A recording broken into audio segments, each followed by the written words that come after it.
Howdy, folks. So thank you to Psychi for co-sponsoring this with the Department of Psychology. I am excited to present Drs. Jackie Rose and Alice Czopp. And these are two members of our department who at first blush may seem pretty different. Dr. Rose received her doctorate in behavioral neuroscience from the University of British Columbia, and she focuses on the neurodevelopment of learning and memory using C. elegans around work.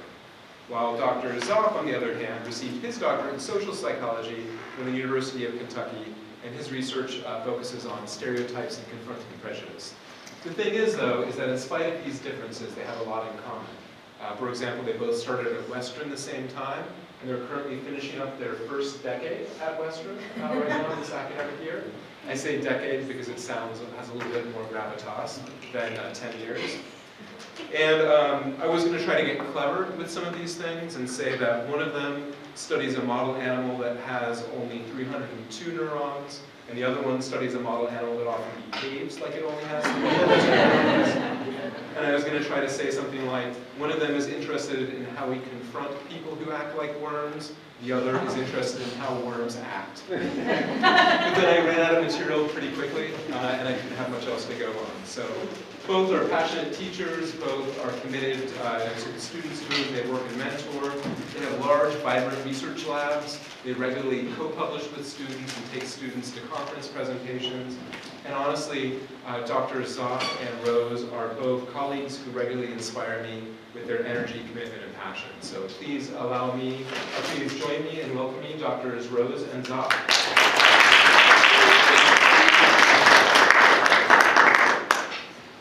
Thanks, Jim. Yes, so we have food. There was promise of food through Psychi, and it is here. And feel free to come up or around and help yourself. This is supposed to be pretty informal. We're doing this a little bit differently than previous post-sabbatical presentations. Partly because there's two of us going during spring quarter, partly because we want to integrate Psychi into this.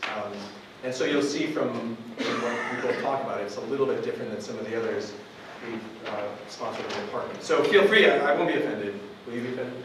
No. Okay. I'm going to have some. Yeah. Go ahead. Sorry, I'm just going to cut across right behind you. That's fine. Go get some. So yeah, help yourself to snacks. Don't feel like you have to wait to the end. In fact, you'll get the better snacks if you go earlier. So feel free to do that. I drew the short straw, so I'm going to go and start for a little bit, talk about some things, and hand it over to Dr. Rose, who will, with a much flashier background theme in PowerPoint, do her spiel. So first I want to do is give a shout out to Psychi, not just because they're bringing food, but as the faculty advisor to a newly established chapter here at Western.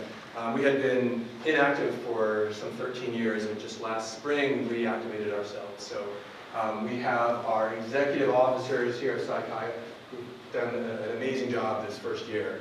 It's hard to bring a club like Psychi back from nothing, and to start over, but it's also really exciting to do it, and they've demonstrated some tremendous leadership in doing some things involving collecting data on how students can become part of faculty research labs, and hopefully this will become available on our new SciChi website very soon too. So there's a lot of things that SciChi has done that's been really positive moving forward. As a former SciChi, or current, I guess you're SciChi for life apparently. So SciChi inducted in 1997. Then it's kind of fun to be part of this. Anyone who has been eligible for this year's induction has been notified. I sent out an email a couple weeks ago, so if you got that or if you didn't get it, if you're not sure, if you are, check and you can email me and ask me. So anyone interested would have to submit their application and dues payment by 2 weeks from today to be inducted in this spring. If you're really into it and want to be involved in a leadership position, all our students are graduating, or have graduated, so we need some new officers. So if you're interested in that type of thing, please let me know. So again, thank you for everything you all have done. And really, just one person needs to do it, and then everyone else will. It really just takes one person. Way to go, Barry. And to keep the conversation about psychology professors going, there is another presentation that's later on today. Our own Dr. Czopp is going to talk a little bit about his research on cannabis. I hear he actually wanted to start this presentation at 4:20, but they wouldn't let him. So it's actually at 7 o'clock. I'm going to kind of trace this path towards sabbatical across the country and sort of explain different things along the way that got to where I am now, right here, really, and the different sort of things that influenced my decision, things that people who had an influence on me along this process. Some of you know some of this about me, some of you might not know this. So I grew up in the tropical town of Buffalo, New York, where we have a lot of snow, we have terrible sports teams, but you'll see some aspects of that part of my life. I spent 4 years at St. Mary's College of Maryland, which is a public, small liberal arts college on the coast of Maryland. And then over to Lexington, Kentucky for 5 years of grad school. Then a quick stop up to Alaska to get married before my first academic position at the University of Toledo in Ohio. I spent 4 years there before landing nicely here at Western. And I tell my students there's this contentment when you realize like this is the job that you will have for the rest of your life. You realize this is everything you want in a job and you will be here forever and you'll love it forever. And so there is this wonderful feeling of, it's been 10 years and it's exciting. I don't know, I'm excited for lots more. Especially because every 10 years you get this gift certificate to the bookstore. It's great. We could cool art. Yes. And buy something. We could share a sweatshirt. So, I mentioned I grew up in Buffalo. This is actually the house I grew up in Buffalo. And there's some aspects of home life. I think that any of us would say inspire us that determine kind of where we end up in life. And I would look to my parents, certainly, as having a lot of influence over me. So my parents met during the Vietnam War in Korea. My dad was in the army stationed in South Korea during the Vietnam War. My mom grew up in post-war Korea. And they divorced when I was in 5th grade. And there's a lot of cultural aspects to, I think, what brought them together as well as what drove them apart, ultimately. And so there's this interesting sort of bicultural experience growing up with a Korean mom, and my dad was second generation Polish American. So he grew up speaking Polish, his parents immigrated from Poland. And so it's this weird mix of East and West and Polish and Korean. And the food was really interesting in our house growing up. And my mom had this really interesting way of talking about identity. For someone who didn't have more than an 8th grade education, she had, in this very Forrest Gumpian way, a simple way of explaining things to us as kids. And she would say that we were 50% Polish and 50% Korean, which meant we were 100% American in this country. And that forged a lot of issues related to identity, I think, growing up, and how I saw myself in this world. I'm the oldest of 3 brothers, which in Korean culture and a lot of Asian cultures is really meaningful. It also means that after my parents got divorced and my dad, I raised by my dad mostly, we basically had a fraternity in our house between all of us. And It lingers now in terms of this idea of masculinity within, I think, my life and my identity. Like, to me, you only clean your house when company comes over. And that's, when we're cleaning, I'm like, why are we cleaning? No one's coming over. And my wife Wendy was like, that's not the definition of why we clean a house. And then in high school, so I went to all public schools in the area there. In high school, I went to an all-boys Catholic high school. That is my senior photo. St. Joseph's Collegiate Institute. And so as an all-boys Catholic high school, it was really, don't laugh at that, Christy. I'm smiling. You were cute, Al. Yeah. Past tense, I heard that. So going to an all-boys school was really formative in a lot of ways. It was, I would say, great for my education. Academically, really stunted my education socially in a lot of ways. But again, being in sort of an all-male environment would absolutely say had some influence on how I thought of gender relations in the world. And that was in good and bad ways, I would say. So then in college, there was a couple classes in college that I want to point out that were really informative, and instructors, professors who to this day still inspire me. I took an anthropology class. It had nothing to do with psychology, and this is why I think Western appeals to me, and why when I advise students, I oftentimes encourage them to take a student or take a class that maybe doesn't satisfy any requirement, but it's really interesting. And one of these classes was food and culture. I taught with Dr. Iris Ford, and we talked about all sorts of things in this class. One, we did these food presentations, and ours was on fast food. My roommate and I did it on fast food. One group did it on beer games, drinking games. And this was a class at 9 in the morning. And they did live demonstrations of these beer games. And she loved it because there was this real anthropological aspect to beer games in college culture. But this book in particular inspired me. It was so evocative in terms of the pictures. You could smell this crawfish boil in front of you. And something about this book and this class really stuck with me. So now I teach a senior seminar that's on the psychology of food, I think in large part because of this class. Karen Sugimoto is she's now at the University of Massachusetts at Boston, but she spent some time in St. Mary's while I was there. Czopp taught a class on minority mental health. And even though at this point I was pretty sure I didn't want to go into clinical or counseling psychology and moving more towards social psychology, this was the first sort of real introduction I had to issues related to race, ethnicity, and culture in this academic environment. Before it had always been a more personal one. So this was really inspiring. But ultimately, the social psychology class I took and the advanced social psychology class I took with Terrell Lassane, who was sort of my primary advisor as an undergrad, certainly got me into social psychology. And what I tell a lot of students now when thinking about what to do next in life, in college, and courses, in the major, is to sort of think about what you like now. What do you enjoy? And do more of that. So this is how I was at this point. I took a social psychology class, and it was awesome. And I went to Dr. Lassane and I said, this was great, how do I do more of this? He said, well, you can take these other classes. This is great, how do I do more of this? And he said, well, I do research as a faculty member. I didn't know faculty did research at that time. I said, can I do some of that? Because this is great, I want to do more of this.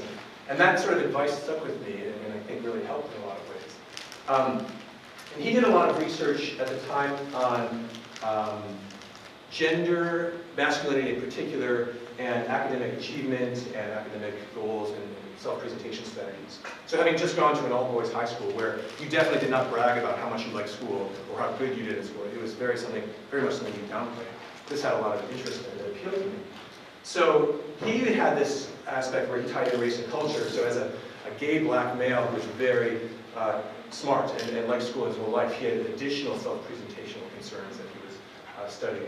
So we did this experiment, and it was the first time I could get involved in faculty research looking at masculinity and academic achievement. And I got to design this experiment, and I came up with this scenario where we're going to describe someone in this way that suggests this sort of masculine, cool presentation style versus this more neutral presentation style. And this was easy, I think, because I could relate to this in so many ways. And so I had this guy, we called him Joe Cool, because he had this cool presentation style. And Joe walks into a class a little late, stretches to his seat, kicks up his feet in his desk. The teacher hands back an exam that the class took a few days earlier. Joe sees he got a C and knows he could have done a lot better, but he doesn't seem too concerned about it.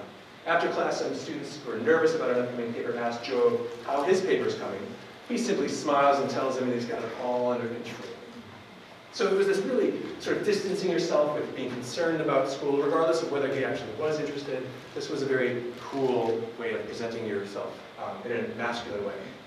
And then we made a more neutral version of this as well, and we asked participants to rate how competent you think this person is, both in an academic way and in a social way, to see if people would evaluate these things differently. Is there a trade-off here? And again, this is something I'm doing like as a junior in college, so this isn't a very good experiment. It's interesting on some way, but I look back at this now, and gosh, there was a lot of things that didn't do very well. But it was interesting to see that we did find this trade-off that the cool presentation style really decreased academic evaluations of competence, but increased the social evaluations. So it was consistent with sort of my experience and what we were expecting based on some research on how men in particular might present themselves. So again, this was great. How do we do more of this? This was really fun. And so after this, what I'm trying to do now is thinking about grad school. I said, well, grad school, you can go to a PhD program and then you do this all the time. This sounds great, I want to do more of that. So I applied to 5 programs and didn't get into any of them. And the problem was he was such a great advisor, but probably too nice and didn't give me that reality dose that I needed. It's like maybe the top 5 programs in the country weren't the 5 to pick. But I didn't realize that. I was like, oh, I don't know. Is Stanford a good program? I didn't know that. And so I didn't get in anywhere. And this was during my senior year. So I was like, well, what do? I can stick around here and maybe still do some research. So the Office of Admissions had a position open as an admissions counselor, and I had been working in the admissions office. And I could do that, but no, I got rejected from that. And so I graduated not knowing what I was going to do next. I had no idea what was next in my life. And despite this, I was smiling. So there's Karen Sugimoto and Mia Terrell. And I don't know why I'm smiling, because I have no idea what I'm going to do with my life. At this point, I'm scared. And then it turned out that after being rejected from the admissions office, they said, well, there's this other office on campus that you might have some interest in doing. And it was the Office of Institutional Research within the same college. So I could still stay there, stay involved in some of this research project, and do this job that has research in its title. And this was my boss, Dr. Charles Spur, there, and is Joe here? No, he's not. Good. So our own Dr. Trimble was the head of our own institutional research. This was the worst job in the world. If you've seen the movie Office Space and can relate to this, this was my job. I mean, TPS reports, formats, it was awful. And it partly was my personality to not fit this type of environment of having to be that precise about things. It just didn't work out very well. So this inspired me in a lot of ways to leave this type of job and get back and think about grad school. Oh, one nice thing is, so that picture, remember, of all that crawfish boil? So my roommate and I, we went down to New Orleans on this whim. Like, let's go to New Orleans. So we did. And we got to stay with a friend and we had this crawfish boil. So that was the best part of that gap year that I wasn't intending, was going to New Orleans. But I also got a manuscript published. That Joe Cool paper got published. That helped a lot the next time around applying. I was a lot smarter about where I applied, how I wrote a personal statement, and this time it worked out much better. So that gap year ended up being really helpful to focus my sort of interests and abilities in a lot of ways. So I got in and ended up at the University of Kentucky. And one of the reasons why Kentucky appealed to me so much was because of my advisor, Margot Monti. Oh, her picture was supposed to show up. So Margot, who will be coming this coming fall as part of the Center for Cross-Cultural Research Speaker Series, her research was really inspiring because there was all this research at the time showing how stereotypes are so pervasive and they have all these negative effects on us. We can't even control them because they're so automatic. And this was not looking good in the world of social psychology, in the world of stereotyping prejudice. Like, gosh, there's all this automatic influence on us and we can't do anything about it, the world sucks. And her line of research is like, well, wait, we can do something about it. Obviously, automatic stereotype activation happens, but it doesn't mean we're destined to always fall to their influence. And she had this model of how you could learn to regulate and control your behavior to somehow rein these stereotypes under control. And it involved these steps in this sort of cycle, really, where sure, people are going to engage in biased responses. It happens all the time. You can't avoid this, really, because of the automatic nature of these stereotypes. So this is going to happen. And people engage in biased responses. And if they realize this, they have some awareness over the matter, and they're motivated to do something about it. Like, well, this sucks, I don't want to do this. Either because I hate it, I don't want this behavior to reflect me, or other people will look at me weird if I engage in behavior, so I don't want that to happen. So there's some motivation there. Typically what happens is people feel bad about that. So if I don't want to use stereotypes, I catch myself doing or thinking in a way that reflects those stereotypes, I experience what we call negative self-directed affect. Some kind of combination of guilt, shame, disappointment, embarrassment, but there's something about that that I don't really like.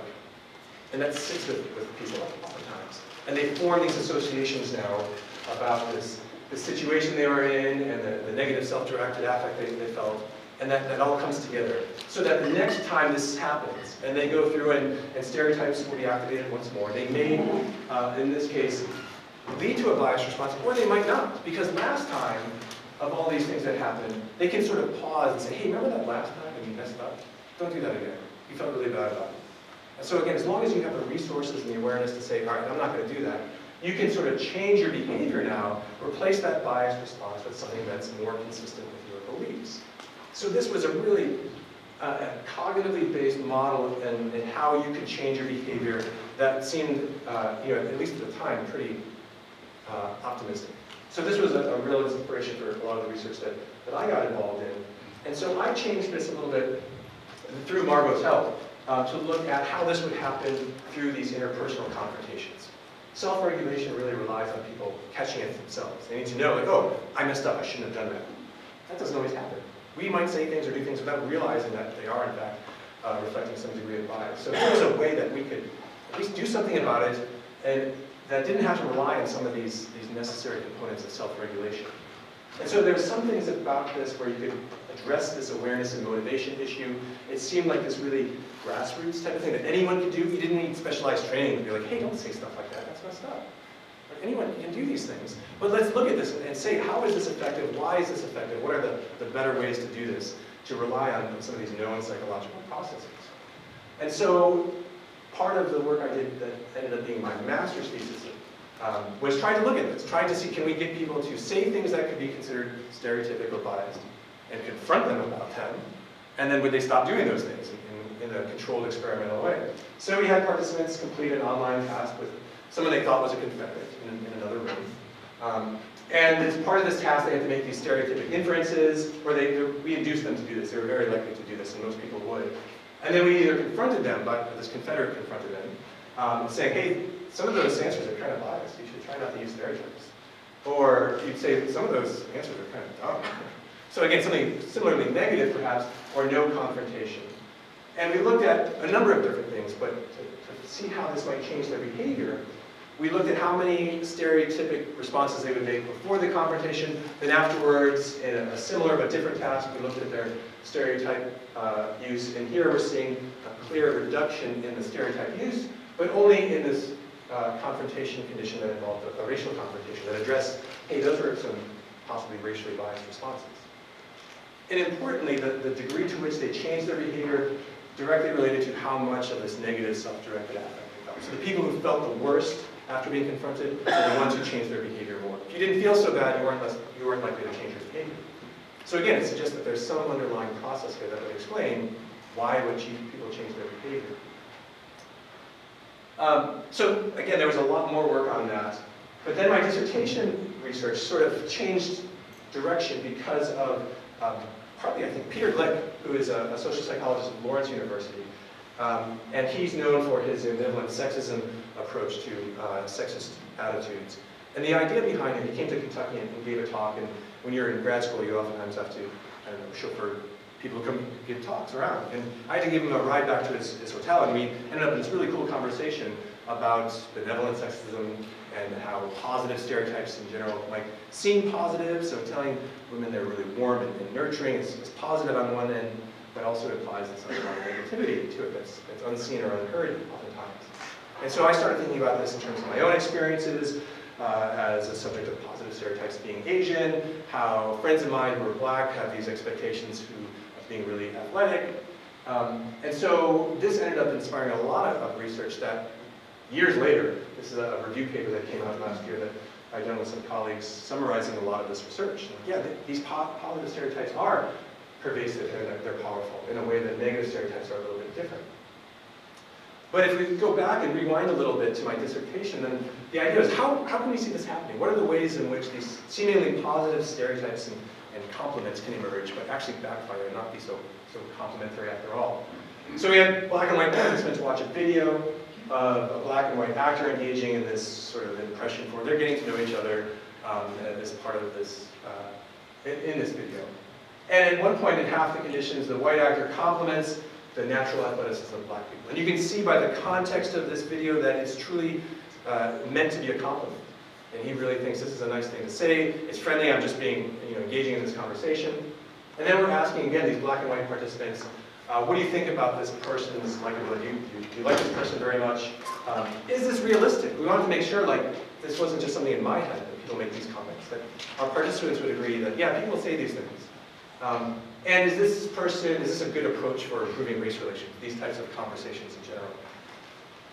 So if we look at what people think about, for example, the black actor, and overall there's nothing really happening. The black guy just engages in mundane conversation, and nothing changes across our conditions here, so he seems pretty likable on our 7-point scale here. And then the white actor seemed equally likable when he didn't say that thing, so in our control condition, there's equal likability here. And in the stereotypic compliment condition, white participants think it's the same. Our white participants think, yeah, that's a nice thing to say. But our black participants are catching on a little like, yeah, I see how you kind of meant a good thing, but it's not quite the same. So the black participants are the ones kept picking up on something about that positive stereotype compliment that may not be so complimentary. And again, just to show that this is real, everyone sort of rated these interactions and it's realistic, so no one thought that this was a weird, they thought it was weird, but not unusual or uncommon, I guess. And then in terms of constructiveness for race relations, again, whites are at least seeming to understand, maybe you shouldn't say that, that's not the best thing to say, relative to an interaction that's entirely friendly without stereotypes. But again, they're underestimating perhaps the degree to which black participants are seeing this and saying, this is a bad thing to do. And all of this kind of got me thinking about this well-intentioned approach to race relations. People are trying to do the right thing, but it's backfiring. And this is something that stuck with me for a long time and still is a big part of how we do our research, is trying to do the right thing, but not being able to do it so well. And so make a pit stop in Toledo, Ohio, home of the Mud Hens, and look at some research we had done there to see part of the reason why this might happen is people want to very clearly and vociferously deny that they are prejudiced or racist. It's clear that people want to put as much space between them and whatever they mean by racist or prejudiced. And they'll go to great lengths to sort of understand and try to do this. So in this study that was sort of serendipitous, we kind of threw this out as a whim, we had participants reading supposedly an essay, or actually it was an interview, not an essay, of a white male respondent on his opinions of race relations.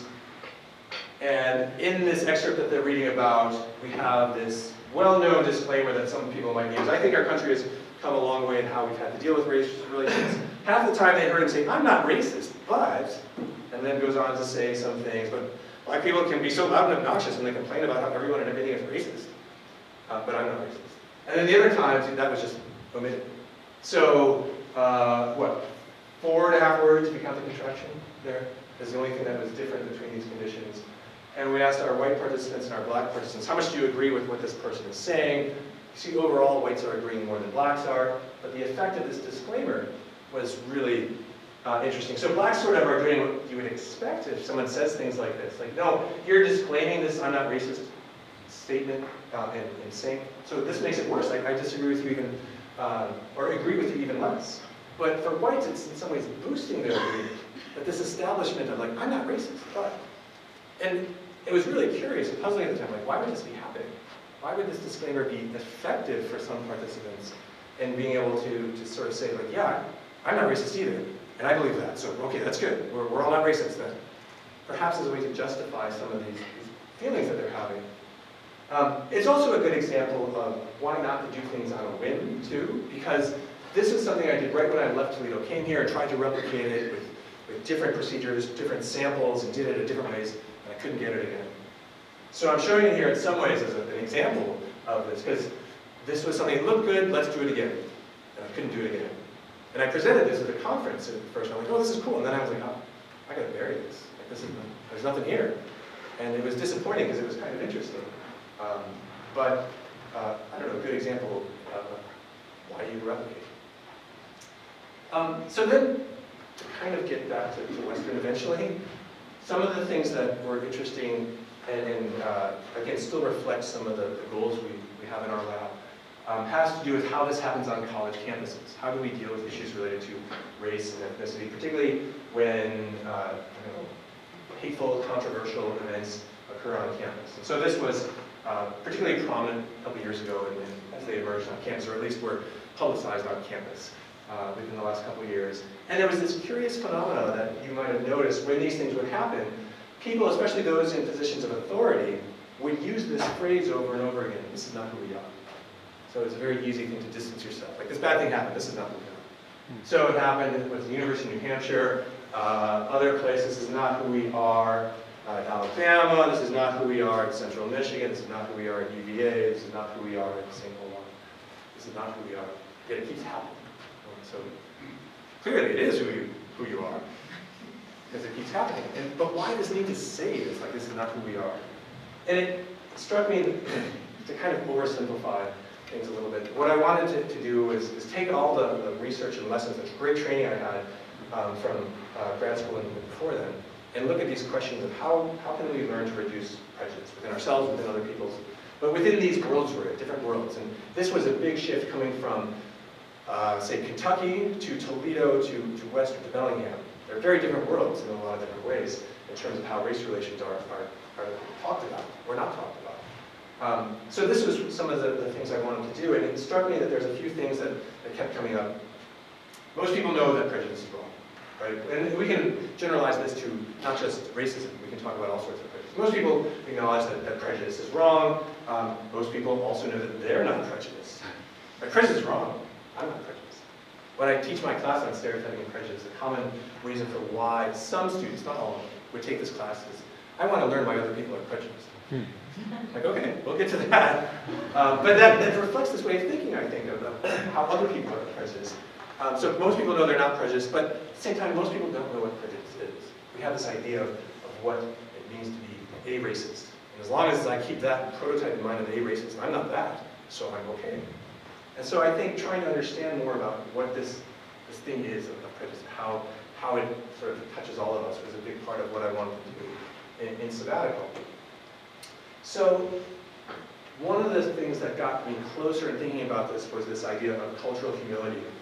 And humility is a virtue, I guess, in general. It seems just a really good thing to have.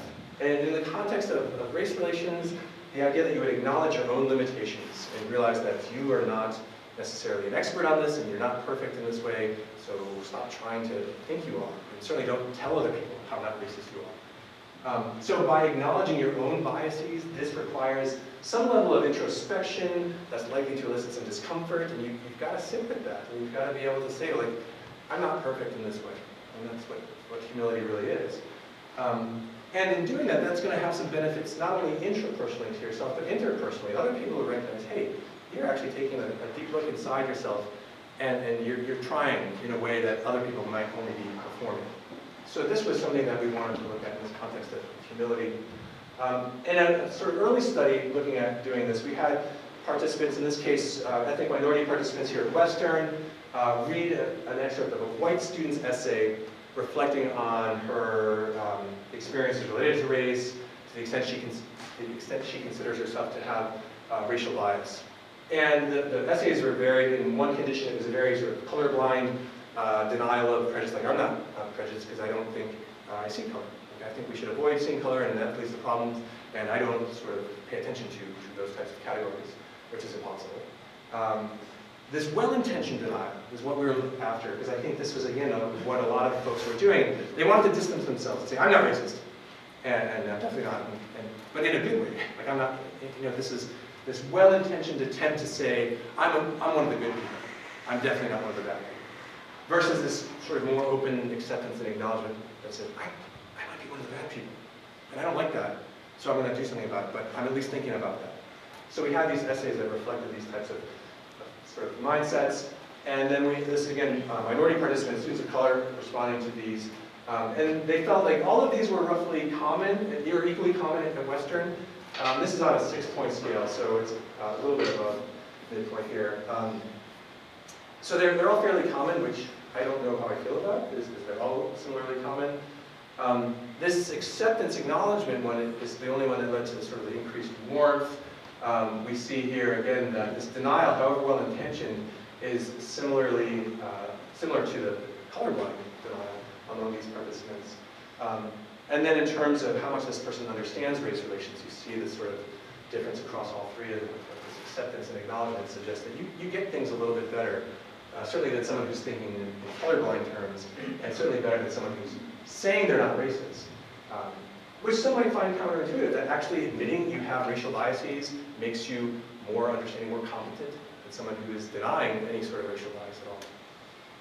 And this is where we really wanted to kind of focus some of this research. And on Sabbatical, what we did is delve into a lot of qualitative research. That was part of the challenge of Sabbatical, was to do a lot of qualitative research.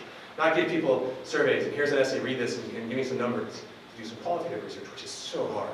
And it was good to have a Sabbatical to do it. And sometimes a Sabbatical is great for taking those risks, and you do this, and you realize, I don't really like qualitative research. It's so hard. And part of it, I admit, was the difficulty of it all. What I did like and enjoy about it was the actual experience. When you were there talking to these folks in an interview, in a focus group, and you hear their words, the hardest part was shutting up and letting them talk. You're like, what about, and you just wanted to have this conversation with them, and that could have gone on for hours, but you're just sort of listening. And that was really amazing, is to hear things I've been studying, seeing in tables and means come out to people's mouths, and that was awesome. So if I could just do all these interviews and focus groups and never analyze those data and do anything about them, that would be fun. But I don't think I can do that. So for example, some of the things, a couple excerpts that I'll show you that I think really explain how students, these are white students on campus here at Western. I interviewed and did focus groups with students of color, first year, fourth year students, to see how things have changed across their time here at Western. So this one student talked about why they don't talk about race. So you don't talk about race? No. Like, why would we talk about that? Because it's like, just like human beings. I'd rather talk about something else. Now, if there was an issue and if someone was being, I guess, mean to someone because of their color or race, like that person is going to get instantly shut down.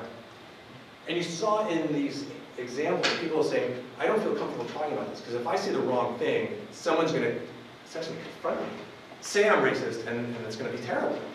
So it's shutting down this conversation. I don't even want to talk about this now because people might misinterpret what I'm saying, or it's just not something I wanted to talk about.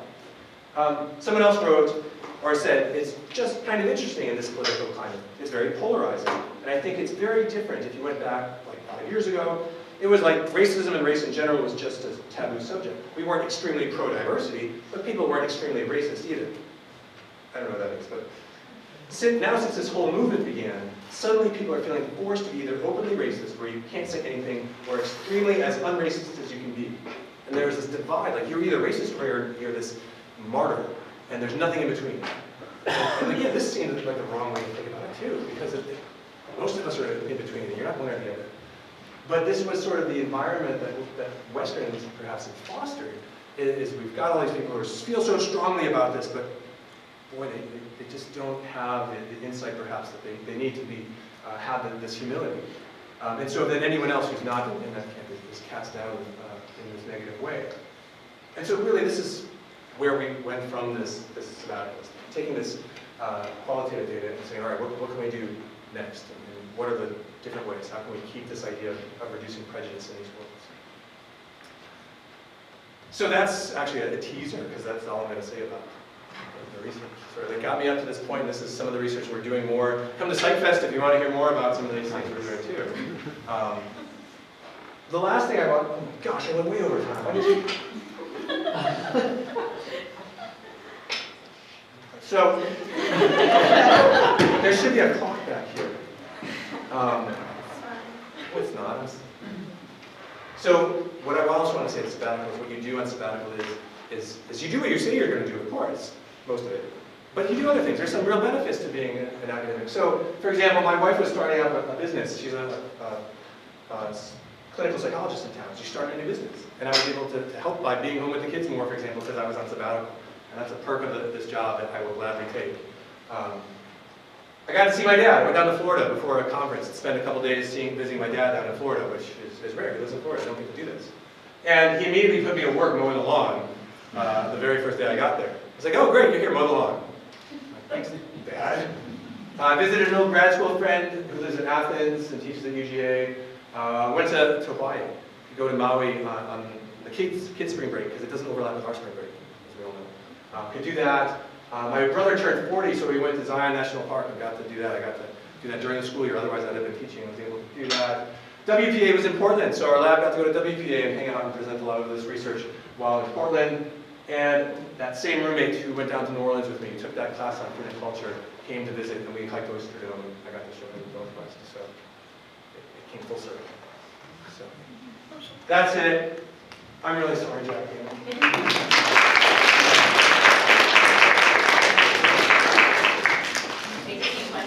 No, definitely not. No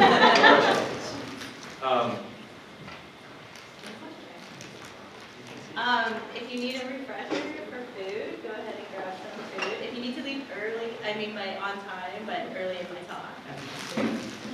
Blame me for that. I will. Don't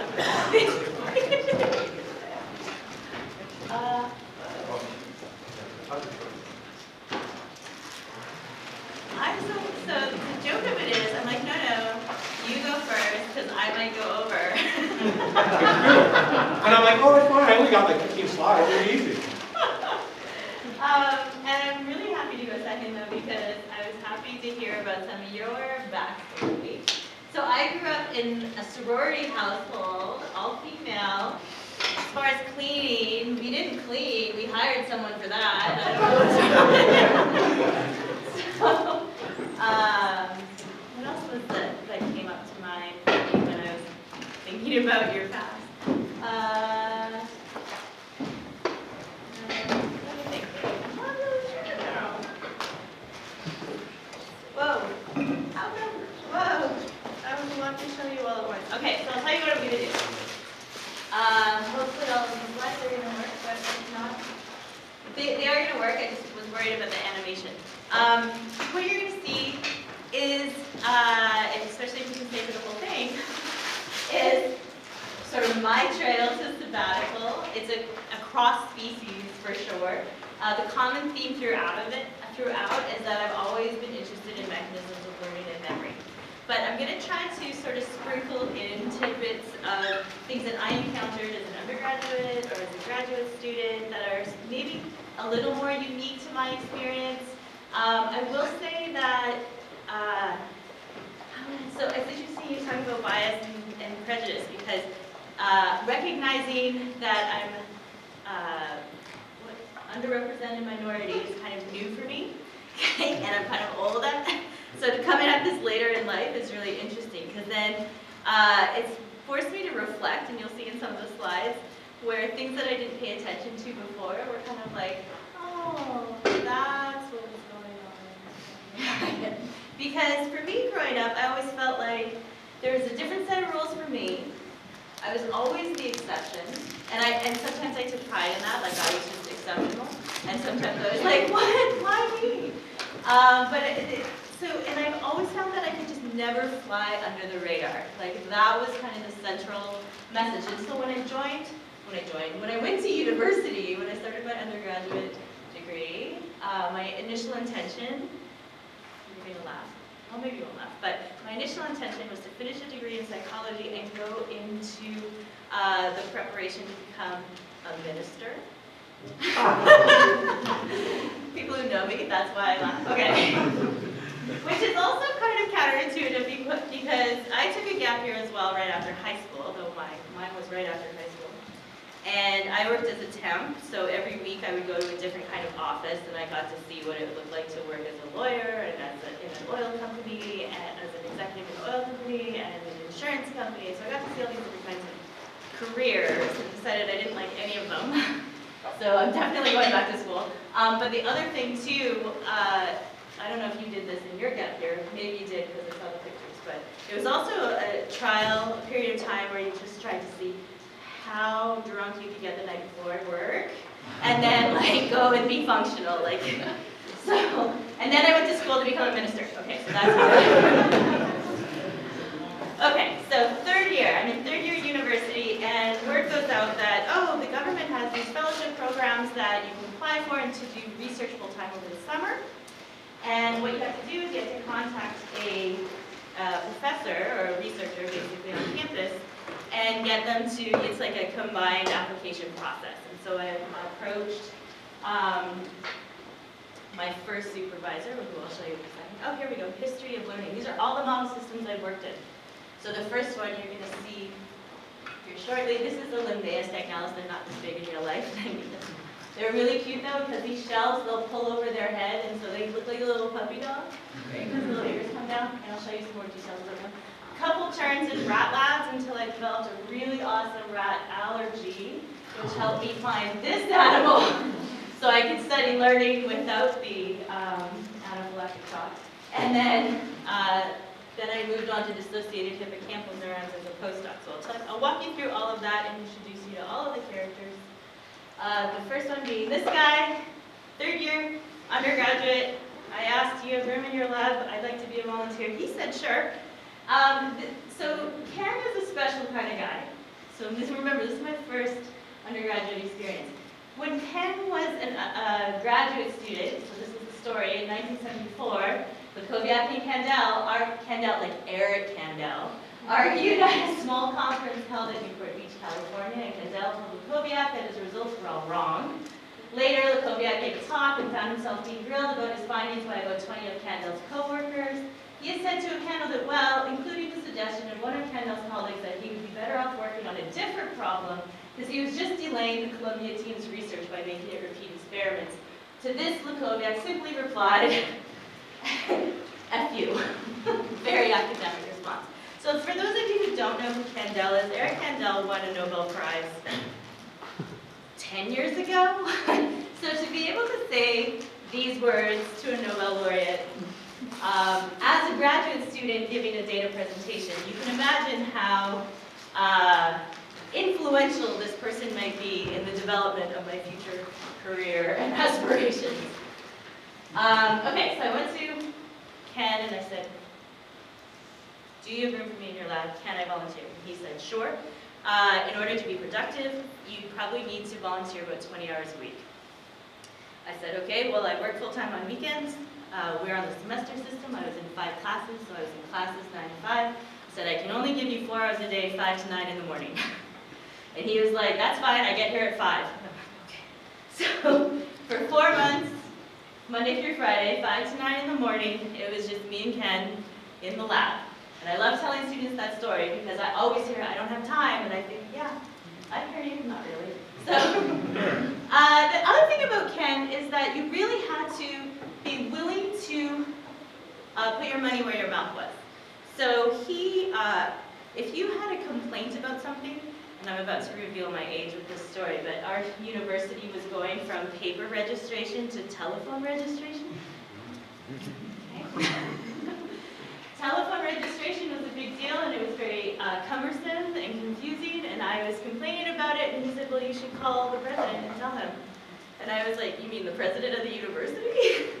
And he's like, yeah. And I was like, oh, now I have to call the president of the university. So I do. I call the president. Of course, his secretary fields my call. Where can he reach you? I gave the lab's local, and she was like, is that Ken Lukoviak's lab? And I was like, yes, that's where we are. So in the end, I ended up successfully getting a full-time summer internship. And it was great because I could work daytime hours, and I met a lot of the other people in the lab. It wasn't just Ken. And this is what I spent my time doing. So here is the snail. His head is like up in here, and it's suctioned to the glass. And snails breathe through 2 ways. They can exchange oxygen basically across their skin, but if they encounter a hypoxic condition, they'll surface and breathe air through like a lung-type structure called a pneumostome. You're gonna love this. Okay, so here's this snail trying to breathe. This very technical thing called an applicator is really like a glorified toothpick, and that's my hand up here pushing it into the lung of the snail's pneumostome. And the advantage of the snail is you have this completely identified neural circuit, so when we stick into the pneumostome, it activates this neuron, activating the central pattern generator, motor neurons, and then the contraction. Here is the nervous system, the central nervous system of the snail. Ken had this idea. It was really easy to take out. You could use Listerine to anesthetize them, and then you just pull out the central nervous system. And he had this idea because they regenerate that you could, not nervous systems don't regenerate, but they keep the snails heal quickly. He had this idea that we could like transplant the central nervous system of one snail into another. It's like, okay, well, I got time. So here are the results. If we distributed training over several sessions, we saw good retention. They weren't coming up for air anymore. It's this operant conditioning assay. They weren't coming up for air anymore for upwards of 2 months, so it lasted for a long time. And just like all the other learning principles, if we deliver learning in a spaced fashion, they show better retention than if we deliver all the training at once in a single learning session. So that would be masked. Do something here. Right, okay, so third year undergrad, that resulted in this middle authorship. That's my maiden name. We can talk about what you do when you get married. I did a very old school thing where most people don't do it anymore, but now it's too late for me to change or else nobody's going to be able to find all my publications. Just so you know too, very behavioral study, operant conditioning. And this was in the Faculty of Medicine in the Neuroscience Respiratory Research Group. So just to tell you, it's amazing where you can find neuroscience and behavior. The other thing to note, time to publication, this came out in 98, I want to say.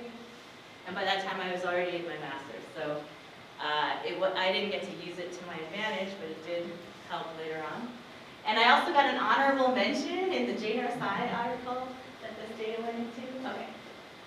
So then for my fourth year, so Ken says, I say to Ken, I want to do an honors thesis. My school had honors thesis for undergraduates. You had to collect data for a year, defend a thesis at the end of it, and then you got an honors on your transcript. And he said, well, that's too bad because I'm moving to Bahrain. And I'm like, why are you moving to Bahrain? To teach reproductive biology. Okay. So for my fourth year, I ended up in this guy's lab, Cam Teskey. Cam Teskey is like the polar opposite of Ken in that he's very traditional and straightforward and literal.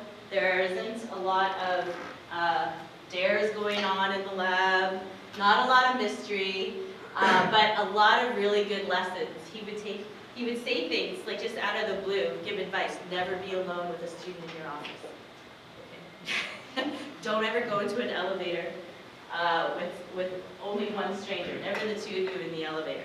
Okay, fair enough. So we worked in rats. It was in vivo long-term potentiation. So for those of you who don't know, long-term potentiation is something basically where if a neuron talks to another neuron and does so consistently, that conversation should take place more readily in the future. And we drive this by dropping electrodes into the brain of an awake animal. We are stimulating the corpus callosum here in black, and we would record from either cortical area on the same side or the opposite side of the brain, so ipsilateral or contralateral. And this experience was interesting because it sets up the first assumption that got in the way of my research project when I joined Western. So there's two assumptions, I forgot to tell you that. I got them over time, over my training, and I had to really sort of break through those to make the advancement that we worked on over sabbatical. Okay, so Cam, we were doing this. Here's the data. Basically, if we're recording from the electrodes, what long-term potentiation looks like is, of course, more significant, this is a pop spike, and then more significant depolarization that lasts longer compared to without the titanic electrical stimulation. The point being, here's the assumption. It takes 25 stimulations to get this change. if we drop a third electrode into the brain, into the posterior hypothalamus, we get enhancement of that plasticity. It only takes 5 sessions instead of 25 sessions to see this potentiation. And the reason is because the posterior hypothalamus has ascending inputs to cortex, and so what's happening is we're getting co-activation of converging inputs to a single site. Keep that in mind. Everyone's like, what? Co-activation, converging inputs. So greater response. Here is what I got out of that. Society for Neuroscience abstract. Honorable mention in the review that they tucked our data into. And then on to graduate school. Graduate school, I also applied to 12 PhD programs. I was accepted to 4, 2 in the US, 2 in Canada. UT Houston, where it was Terry Walters, who was said to be the nicest person in neuroscience, so I thought, yeah, I could do some of that. Sure. Until I learned that Terry Walters does pain research, and I was like, no, I don't have the karma for that. The University of Hawaii, where the Blanchards are, or were, actually I think they're retired now, looked at fear conditioning and used a very ethological model, where the rats would be like in like a little tunnel kind of thing, and then when they applied the fear stimulus, it was they trained a cat to jump in the middle and just like go to sleep. But all the smell and everything of the cat would like freak out the rats. So I'm like, that would be so awesome, but I didn't do that. UBC, so just north of here, Lisa Galileo was opening her lab looking at maternal behavior in rats. And then the 4th option was the one I went to. I would have gone to Lisa's maybe, I just wasn't ready to leave learning mechanisms yet. And I went to Queen's University to do an addiction condition reward master's thesis. So here's Rick Benninger, and I see it now, but I didn't see it at the time. And so if I had a dictionary definition of what a professor of learning looks like, it would probably be a middle-aged white man, but it didn't really occur to me then. It occurs to me now. I get it. I'm getting there. Acknowledgement. Okay. So, also working in rats. Here's the idea. So, surgically implanting bilateral cannulae into the nucleus accumbens. It's a reward area. Delivering amphetamine. Rat on amphetamine. That's fun. Amphetamine, and then sometimes amphetamine and an inhibitor, so like a cocktail. And so what rats usually do when they're on amphetamine, aside from a lot of hyperactivity, is that if they've been trained to lever press for food in the presence of a light, that's the condition reward, they do this a lot more when they're on amphetamine, which seems intuitive, that's true. But when you also inject a particular inhibitor, like a protein kinase inhibitor, our favorite at the time was something called RP-CAMPS, then this enhancement goes away. So I did my master's data collection and courses in 1 year, so I was only there for 1 year. And then I left to start a family and start a PhD at the same time. That's how you do it. No. Do it all at once. This is what I got from my master's, was a Society for Neuroscience abstract. I couldn't go to the meeting because when the meeting rolled around, I was 8 months pregnant, I want to say. Okay. So not flying, but didn't really matter anyway, because earlier in the year while we were collecting data, Eric Nestler's group out of Yale published kind of the same work using the same inhibitor. He didn't look at condition reward, he was looking at cocaine self-administration, but it just sort of decreased the novelty of our finding up until Ann Kelly actually did the study. And so I got the proverbial scoop. I got scooped. Which, you know, being scooped by people from Yale and Michigan isn't the worst thing that's ever happened. Rick was able to salvage some of the work by doing it, same inhibitor but different associative conditioning assay where they're pairing, where he was pairing place preference, so looking at drug-seeking behaviors, it's just slightly different. Okay, so by this point, not only am I starting a family, but now my rat allergies are sky high. So if someone leaves the door open, I'm sneezing. If I'm holding a rat and the tail kind of just flicks my arm, it's a line of hives along my arm. And I'm like, this is a direct road to anaphylactic shock. So I'm going to find a different organism, and while I'm at it, we'll figure out where would be the best geographical location to start down. I mean, it's good to make both decisions at the same time. So now this is different. Okay. My PhD advisor, Kathy Rankin. I appreciate now that she's female, but at the time it didn't really matter to me. But it is interesting, and she would always make little comments about, notice how so-and-so said this to me and nobody else, in terms of like, make sure you do this, or like sort of checking up on her. And I always thought, oh, she's just being paranoid, and now I get it. Like, it's kind of that thing where you reflect on your parents, and you're like, oh, yeah, okay, I see. So, I mean, I sent you an earlier version that doesn't have all my stuff. That's okay. Let's see what I do have. Well, this will be a lot shorter talk now. Okay. So,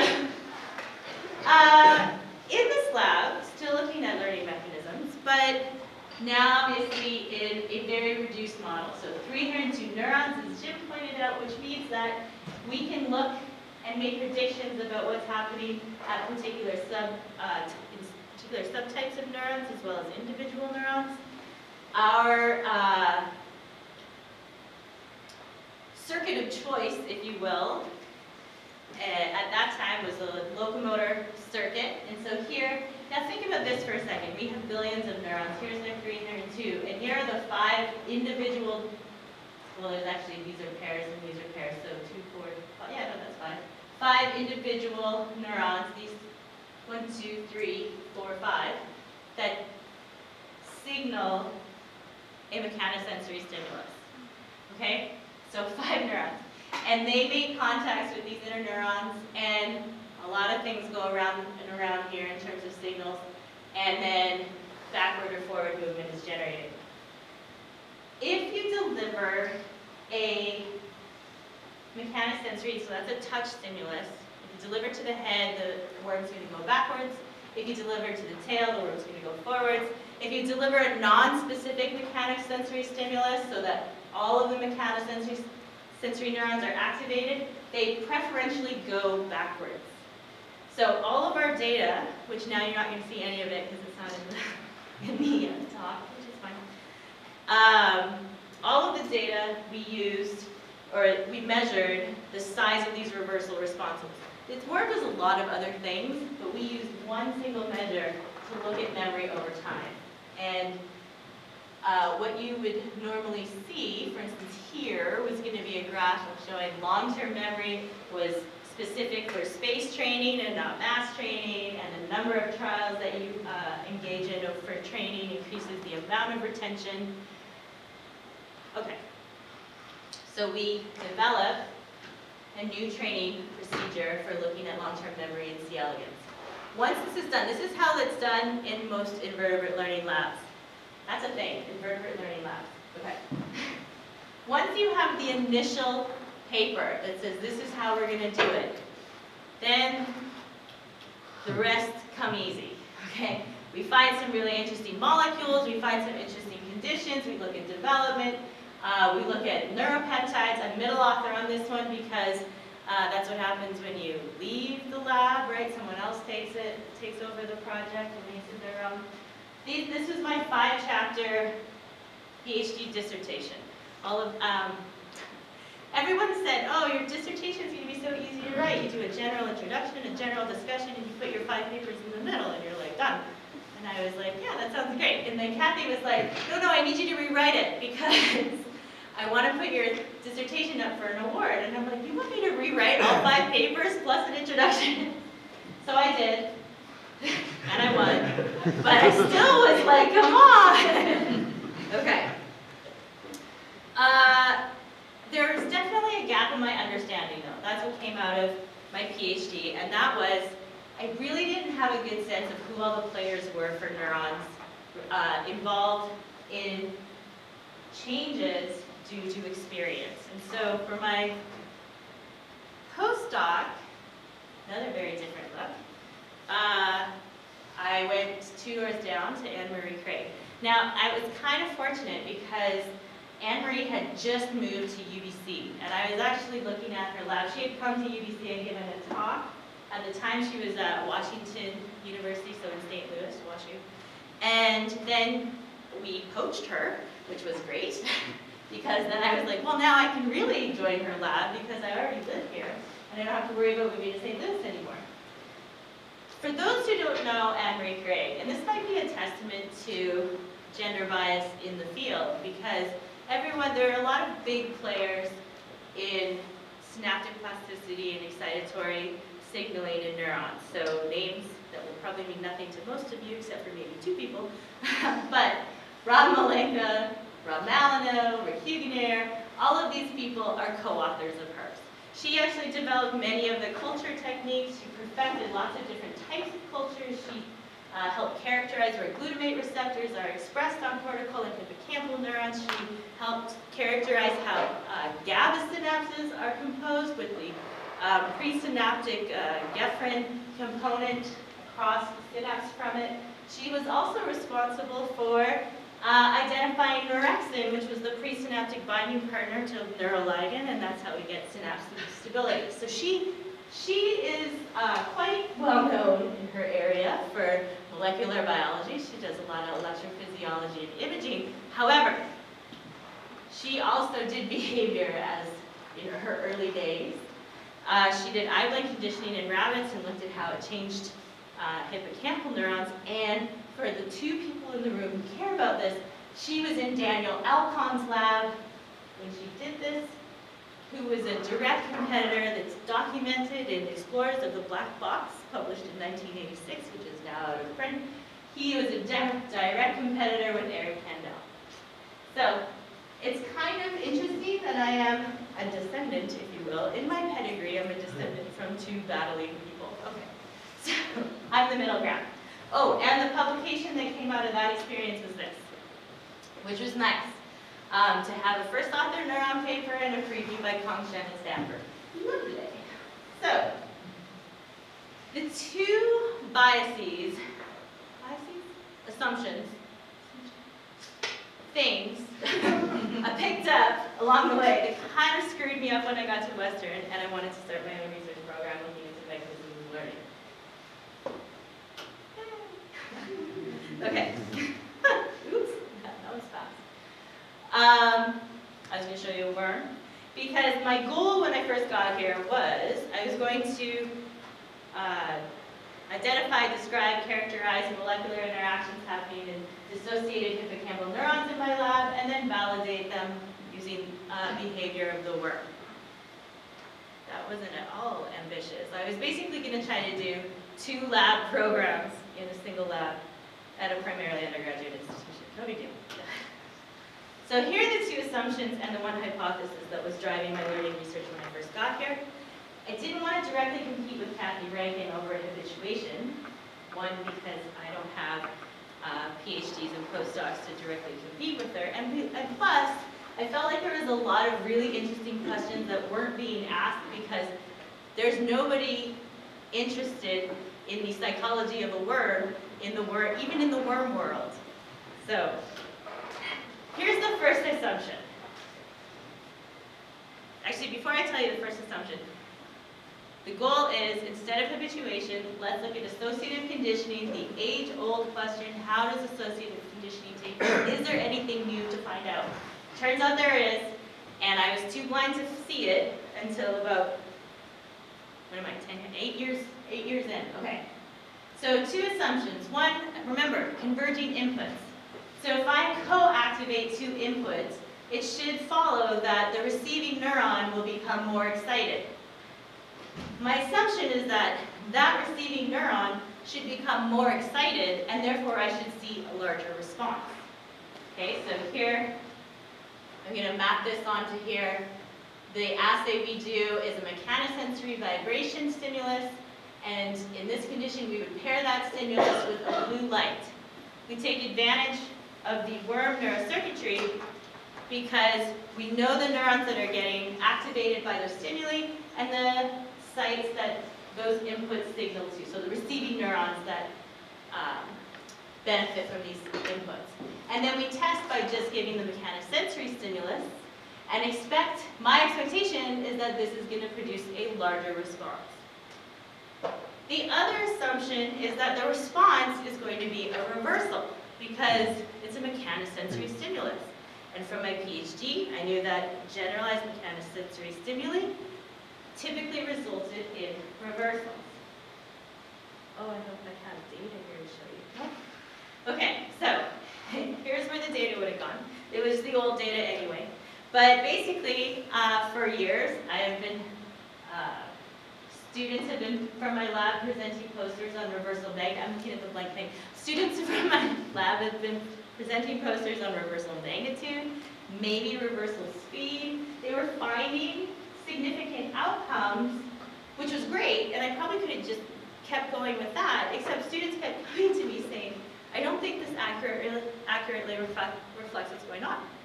And I said, well, what is going on? And they're like, well, after training, the worms are doing nothing. Like, they're not moving. So for years, I spent thinking, oh, students have broken my worms. Like, why won't they reverse? So eventually, so several students told me this over time, and eventually an undergraduate by the name of Sophie Lynn, I don't know what I can tell you about Sophie, but she's, I think she's going to vet school. She's from Eastern Washington, Chinese American. She came to my office and was like, I just really need to clarify what we're doing here. We're applying a vibration and a light stimulus. And she said, yes. She said, but vibration produces a reversal response. I said, yes.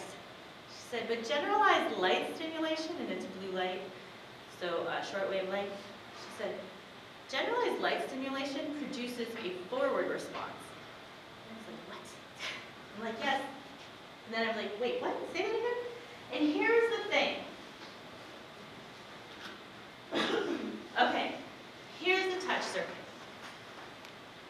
You touch the head, the worm goes backwards. And it goes backwards because of all of these connections drives a backwards response. If you touch the tail, the worm goes forwards. If you shine light, blue light on the head, the worm goes backwards. But if you shine blue light, just very small blue light on the tail, the worm goes forwards.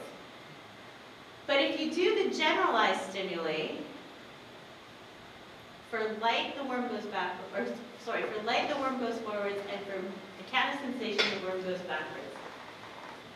What that tells you is that the identity of the response, okay, this means so much to me and nothing to anyone else, but what that means is the identity of the response matters to the upstream plasticity. It matters that the light triggers a forward and the mechanosensory triggers a backwards. And somehow that's getting coded upstream so that the two end up canceling each other out.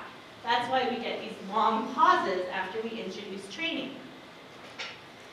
This diagram, therefore, is incomplete because what it doesn't show are the connections that go back from the motor neurons to the inner neurons. And usually these neurons have connections via gap junctions. Okay, that was my exciting aha moment. Okay, so now I have a problem though. Here's where I needed my sabbatical because now I have to do a total paradigm shift in the lab. So I'm going to point to nothing. But what you would normally see here is basically we had to go from measuring reversals only, which we had a pretty basic way of doing that. It was time intensive, but students could do it. We had to go from measuring reversals to measuring everything because now we've got competing responses and we don't know what the result is going to be. So what that means is we had to get with the times and introduce a worm tracker. There are such things. In fact, there's many of them. Here's some samples. These are the different worm trackers. All the different machine learning programs that different researchers have made available for us to analyze worm behavior. So when I went to Kathy Rankin's lab during my sabbatical, I played with this worm tracker which was a lot of fun, except I definitely don't have the coding skills to be able to use it readily here at Western, and also it required a lot of expensive hardware. And so what we ended up incorporating over time is a derivative of this tracker, Schaefer Lab out of Cambridge, and it was freely available on GitHub, which was also another discovery a student made. And so now, using these trackers, what we could do is collect videos of behavior following a stimulus, and this tracker identifies each worm and collects several metrics, 720 metrics actually, of worm locomotion. You're like, really? Because it's a tube that does this, but there's 720 different things that change when they do that. And so we only focus on like, I think 6 or maybe 8 of those measures. But another part of what this allowed us to do was help to visualize the data in a different way. So this is old data, it needs to be updated, but the point is, this is a really easy way to convey information in that you have 3 different experimental conditions. Blue means forward locomotion, yellow is pause, and red is backwards locomotion. And you don't even have to know what I'm pointing at to say, hey, the middle one looks different, it's yellow. So each line in this graph is a single worm. This is me showing you the raw data, which isn't typically done, but I think we're now doing that more often in the field. Okay, so where are we going with this? Michaela, my graduate student, is going to be defending someday soon. And so we took advantage of the fact that you can express different genes, so genes from other organisms in the worm. And so we took advantage of these light-sensitive channels. We could genetically encode them into the worm so that they'd be expressed in different subtypes of neurons. And so what happens is that when they express these channels on those neurons, we hit them with light, so here's blue light or yellow light, and those channels open and either depolarize the neuron that they're expressed on or hyperpolarize that neuron. And so we've got them expressed in subsets of the motor neurons as well as the muscle to find out what is that signal that is marking the response, which of those cell types is participating in the upstream learned response. So here's our new way of looking at data. This is also old data, but it illustrates the point. Here in black is naive. So at the top would mean forward, and at the bottom would mean backwards. This is over time, and so you can see pre-test compared to following training.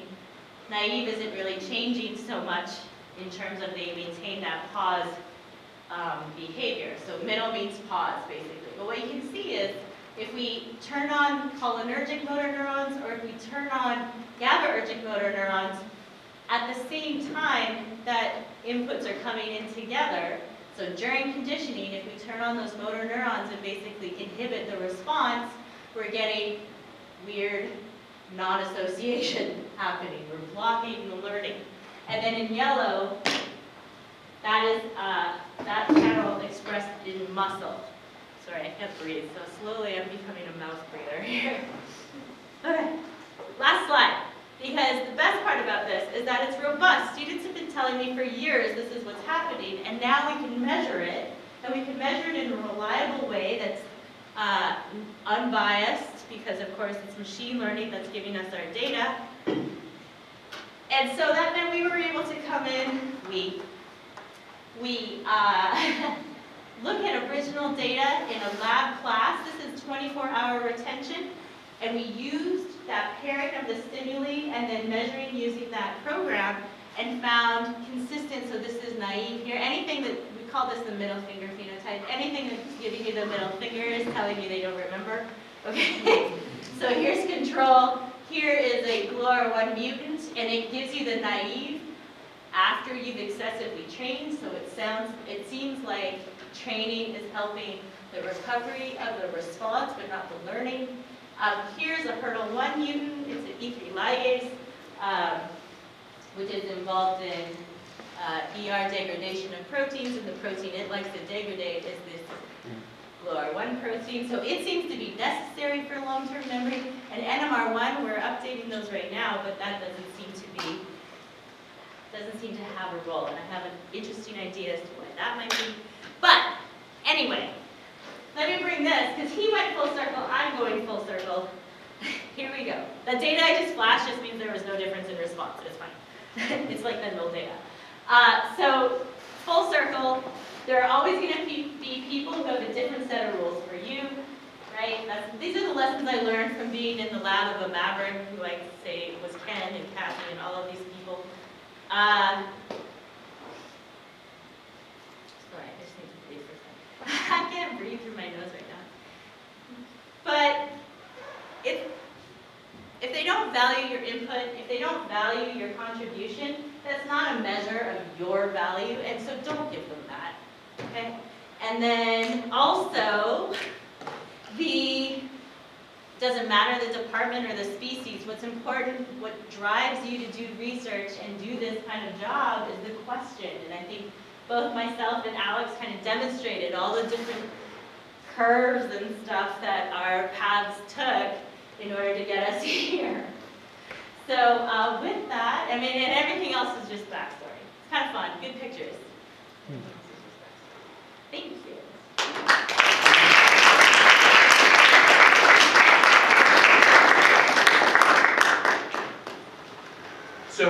I'm so sorry that pushed us late. I was over time too. No, but I started it. So thank you all for sticking around. And